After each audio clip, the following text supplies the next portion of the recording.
Okay, guys, welcome back to another episode of the Greyhound Diaries. I'm here with Bish, Bosh, Bashy, and Kelly, assistant trainer to Jason Bloomfield, who trains Bish, Bosh, Bashy. And I'd like to know, Kelly, what happens on a race day? Say he's running like a 6 p.m. race. Yep. What time would he leave? How does the day look for him? Okay, so on a race day, it'd start off by he would have a different meal. Okay. So he wouldn't have his normal big meal, obviously. He'd just have a handful of biscuit with an egg, often dollop of yogurt. Okay. Just a light meal that he could go on to race later. Okay. The rest of the day would pretty much be the same, apart from he wouldn't be let off. He wouldn't go for his walk. Okay. But he'd still get his comfort breaks, going in and out. Sure.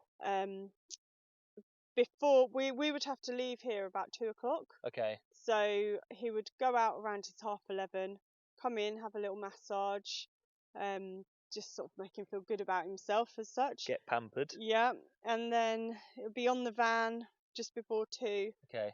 Then it's a 2-hour drive to the track. Right. Once you arrive at the track, again, just take and walk around, Sure. empty, Okay. make sure you're comfortable, and then they have to go through the weighing in process. Okay. So they have their ears checked for the tattoos. Okay. Microchip checked. Make sure he is who he says he is. Sure. We're not trying to sneak in someone else. And then he has to get weighed, and obviously the weight has to be within a kilo of his last weight. Okay. And then sees the vet. The vet has to check that they're happy with him. Yeah.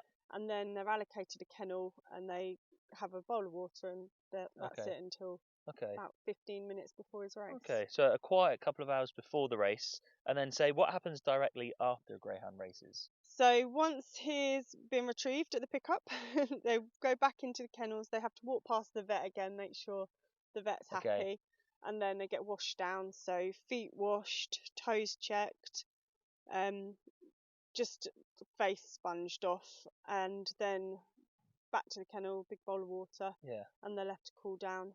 We'd generally be there for another hour or 2 anyway. Sure. But if he happened to be our last dog, they have to stay 15 minutes after a race. Oh, interesting. That sounded perfect. You just missed out one bit, which is obviously he's got to go to the winner's podium on the way back.